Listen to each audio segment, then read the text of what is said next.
Salut à tous, on se retrouve aujourd'hui pour parler du Paris Saint-Germain ce mardi 1er février. On commence bien sûr directement avec le dernier match du PSG, c'était hier soir.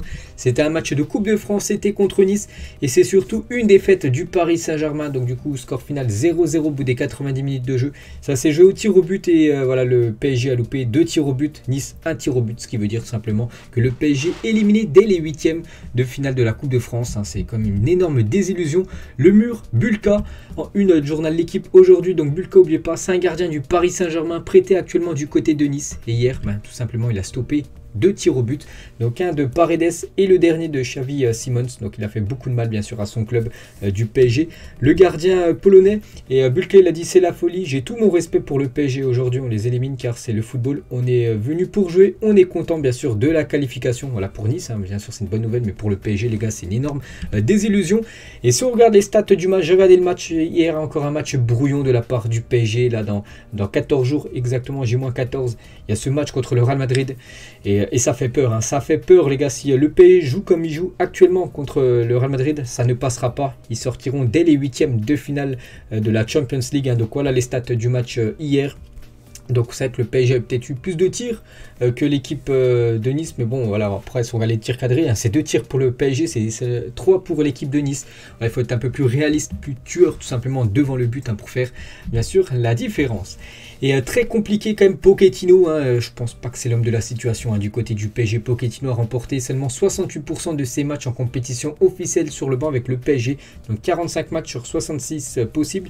Plus faible total de ratio de victoire pour un entraîneur parisien depuis Carlo Ancelotti en 2013, 63%. Pour vous dire voilà, que c'est compliqué l'aventure de Pochettino.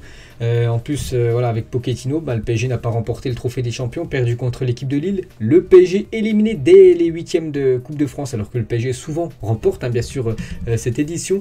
Et Pochettino, à la fin de la rencontre hier, il a dit: nous sommes très déçus évidemment de perdre au tir au but, je pense que nous étions la meilleure équipe sur l'ensemble du match. Il a aussi dit mais pas assez pour le remporter. Les tirs au but sont toujours une loterie et ce n'était pas notre soir. Mais dès mercredi, on commencera à travailler pour rester fort et préparer le prochain match. Être fort et positif pour les prochains matchs. Donc voilà ce que dit Pochettino, bien sûr, par rapport à la prestation des Parisiens hier. C'est vrai qu'il est beaucoup critiqué quand même, Pochettino. Donc je suis allé sur Twitter, je suis allé sur le résultat du match hier et je suis allé regarder les premiers commentaires. Si je me réveille demain et que Pochettino est encore coach, faites gaffe à vous.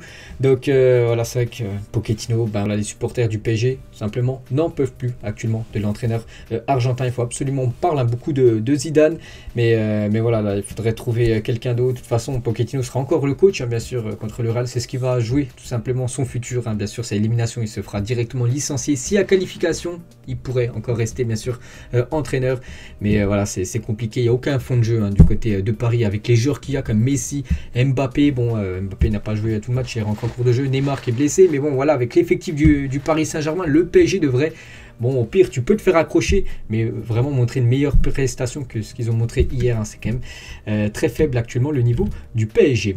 Nuno Mendes, lui aussi au micro de PSG à la fin. Je me sentais bien sur le terrain, j'ai fait ce que j'avais à faire, aider au maximum l'équipe, mais malheureusement, ça n'a pas suffi bien sûr pour gagner. Donc voilà, il a été bon les gars sur son côté gauche, le joueur portugais. On va parler du numéro 10 du Paris Saint-Germain. Donc c'est pas Neymar hier, c'était bien Léo Messi. Il a retrouvé ce numéro 10 les gars, vu que c'est un match de Coupe de France. Et on va parler du cas Léo Messi. Il y a beaucoup de choses à dire sur l'Argentin. Il est fantomatique quand même depuis son arrivée à Paris. C'est incroyable.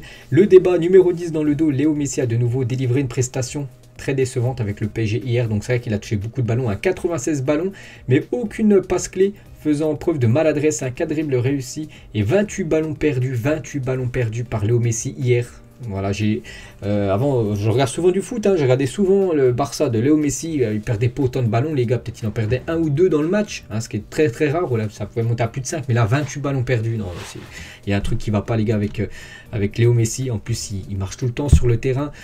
C'est compliqué tout simplement son aventure. Voilà, vraiment on l'attend, c'est contre le Real Madrid où il a fait beaucoup de mal au Real dans le passé quand il évoluait du côté du Barça. Là on attend vraiment Léo Messi, mais vraiment c'est lors des 2 matchs contre le Real, il est fantomatique. Il faudra se poser des questions bien sûr avec Léo Messi, tout simplement le mettre sur le banc. C'est vrai que c'est un joueur à tout moment qui peut te débloquer une situation, mais s'il continue comme ça, c'est un handicap les gars pour le PSG, les gars. Le Paris Saint-Germain commence les matchs avec un joueur à chaque fois en moins si Messi continue à être dans cette même situation. Et Messi a un nouveau surnom, Finito les gars sur les réseaux sociaux. Donc en gros Finito, ça veut dire il est fini tout simplement. Donc les tutos supporters du PSG ou non s'en sont donnés à cœur joie pour commenter la prestation du génie argentin qualifié de Finito par beaucoup. Même en marchant sur le terrain la plupart du temps, Messi faisait plus de différence avec le Barça ces dernières années. Oui c'est vrai, quand il marchait du côté du Barça, il arrivait à faire la diff, marquer un but, faire des passes D. Mais là en marchant au PSG, il n'arrivait rien à faire. Donc voilà, c'est vrai qu'il est beaucoup critiqué. Voilà le sport favori de Léo Messi tout en bas, la marche à pied, c'est qui fait que de marcher, c'est incroyable. Et il n'est pas décisif et c'est très compliqué. On va parler d'un autre Argentin lui aussi, sa situation au club, c'est compliqué, c'est Icardi les gars. Donc il a joué 65 minutes à peu près hier, il a touché 6 ballons seulement, c'est très peu les gars. Il y a 3 ballons perdus sur les 6 touchés. Voilà, je sais, je peux pas commenter ça les gars, c'est tout simplement une catastrophe pour un joueur professionnel. Mbappé, on pensait qu'il allait commencer titulaire. Pochettino du coup l'a pas mis, à ce qui paraît. Il a dit Pochettino en fin de match qu'il avait une petite blessure. Mbappé, bon, s'il a une blessure tu le fais même pas jouer du match, surtout que tu as un match contre le Real Madrid dans 15 jours, tu prends pas le risque de faire jouer Mbappé avant un choc de Ligue des Champions. Alors on ne sait pas pourquoi, il n'a pas fait débuter. Bref, donc avec son match hier, 200e match sous les couleurs parisiennes pour Kylian Mbappé. On parlera aussi tout à l'heure de Mbappé dans la rubrique transfert. On va parler de Xavi Simons, c'est lui qui a tiré le dernier tir au but. Donc le gardien Bulka l'a arrêté, mais voilà, un grand respect à lui pour avoir pris ses responsabilités à 18 ans et est parti bien sûr tirer un tir au but décisif. Toujours avec le Paris Saint-Germain, donc la tristesse bien sûr des joueurs du PSG, les gars, qui se faut sortir quand même dès les 8e de finale de la Coupe de France, en plus à domicile, vraiment imagine ça à l'extérieur, un match bourbier, voilà, tu peux te faire sortir, mais là à domicile, bon c'est vrai qu'il n'y avait pas le public, parce qu'il y avait encore les jauges, mais voilà, je sais pas trop quoi dire. Donc Kimpembe les gars, comment dire, Kehrer, on peut voir aussi Draxler, voilà, Colin Dagba c'est aussi très très compliqué. J'ai vu le match hier les gars, sur son côté droit c'est simplement une catastrophe. C'est la première fois depuis 2014 que le PSG ne sera pas en finale de Coupe de France. Voilà, donc c'est vrai qu'ils ont perdu une finale contre Rennes, je crois que c'était en 2019 ou 2018, je me souviens plus exactement, bref on s'en fiche. C'est vrai que souvent le PSG atteignait la finale de la Coupe de France et là voilà, coup d'arrêt les gars. Toujours avec eux, avec les tirs au but. Le PSG a perdu 5 de ses 7 dernières séances de tirs au but en compétition officielle. C'est vrai qu'ils auraient pu faire un match médiocre hier et passer, tout simplement passer au tir au but, mais non, voilà. C'est vrai que Donnarumma, les gars, qui avait fait beaucoup de séances de tir au but avec l'Italie lors de l'Euro, ils les avaient toutes gagnées, mais là avec le PSG, il en fait une et il perd. Bon après voilà, c'est comme ça, bien sûr, c'est la loterie.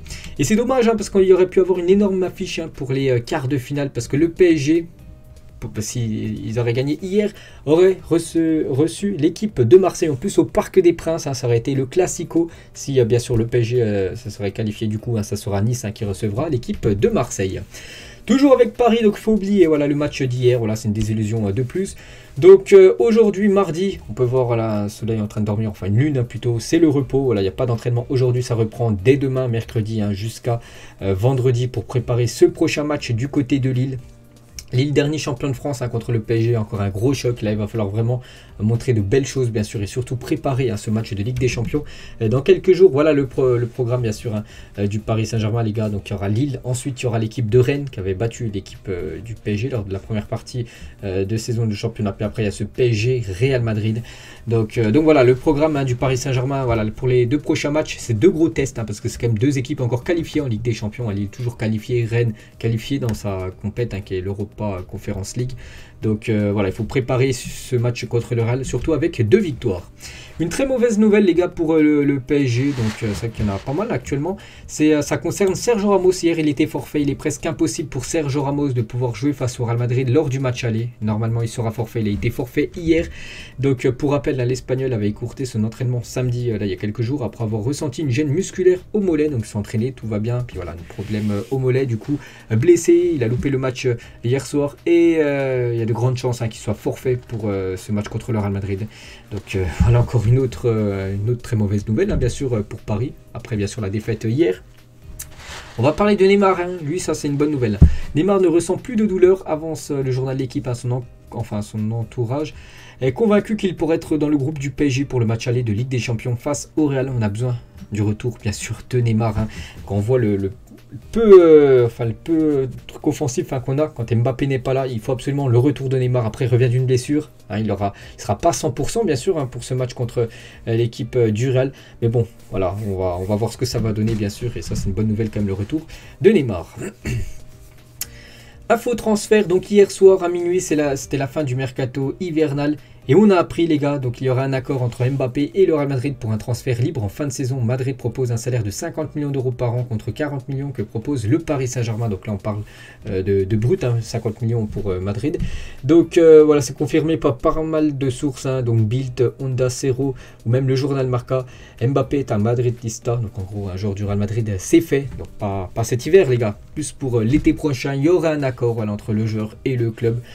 Pour le transfert de Kylian Mbappé. Quand on voit l'importance de Mbappé les gars cette saison du côté du Real Madrid par exemple, enfin du côté du Paris, désolé, donc, quand il n'est pas là, on voit que là c'est une catastrophe, et perdre Mbappé lors du prochain mercato, c'est très très compliqué. Après voilà, le joueur sera allé jusqu'au bout de son contrat, voilà, le Paris Saint-Germain n'a plus rien à lui dire, vu qu'il ne veut pas prolonger, il ne prolonge pas, il a fait ses 5 ans, il avait un contrat jusqu'en 2022, mais c'est vrai que pour trouver un joueur au potentiel de Mbappé, il n'y en a pas beaucoup les gars qui courent actuellement en Europe.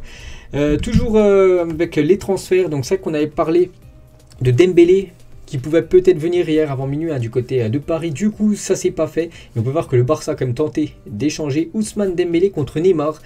Puis Icardi, bien sûr, le PSG n'a même pas étudié la proposition, bien sûr, de faire partir Neymar du côté de Barcelone pour récupérer Dembélé. Et Dembélé, les gars, donc c'est vrai qu'il était pressenti du côté de Paris lors de ces dernières journées de mercato hier. Ça, c'est pas fait. Il devrait normalement rester du côté du Barça l'été prochain. Et là, bien sûr, le PSG sera bien sûr un potentiel club pour accueillir le joueur français en plus, un joueur qui pourra arriver gratuitement. Concernant Ndombele, on en a beaucoup aussi parlé ces derniers jours. C'était normalement une priorité pour Pochettino. Du coup, il n'a pas signé au PSG. Paris n'est pas parvenu à libérer 2 places. Du coup, il a rejoint la Liga, un autre club, un club où il a déjà évolué. Il a pris la direction de Lyon. Paul Pogba sur le mercato, donc surtout sur le mercato l'été prochain, c'est une priorité du PSG pour l'été prochain. Paul Pogba, donc un joueur en fin de contrat, un joueur français, un joueur qui est né dans la banlieue parisienne, ce serait bien pour toutes les parties, pour le joueur de venir jouer en France, pour le club, bien sûr le PSG, d'accueillir un joueur de classe mondiale. On revient devant jour pour jour en arrière, et David Beckham s'offrait le dernier challenge de sa carrière en signant du côté de Paris. C'était hier exactement, vu que c'était un 31 janvier, le 1er février. Bref, c'était en 2013, David Beckham signé pour le PSG pour un contrat à court terme. Il avait fait seulement 6 mois du côté de Paris. Voilà, c'était pour mettre un terme à sa carrière. Il a fait don de son salaire à une association caritative locale pour enfants. Le dernier chapitre, bien sûr, d'une icône du football mondial. Voilà, quelques photos, bien sûr, de Beckham il y a 9 ans, jour pour jour quand il signait. Du côté du Paris Saint-Germain, quelques jours après, bien sûr, il avait participé à son premier match du côté de Paris, puis lors de son dernier match, bien sûr, tout le monde l'avait jeté en l'air pour féliciter, bien sûr, sa magnifique carrière. On va parler de Messi, Messi, c'est pas ouf les stats, mais bon, voilà son aventure du côté de Paris. Mais voilà, une petite info, bien sûr, The Maté Family, bien sûr, c'est une boisson que beaucoup de Sud-Américains boivent.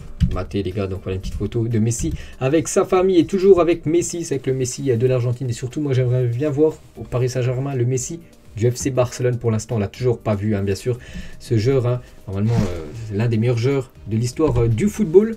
On va parler de Icardi. Donc Icardi, hier, j'avais dit, ça a été très compliqué.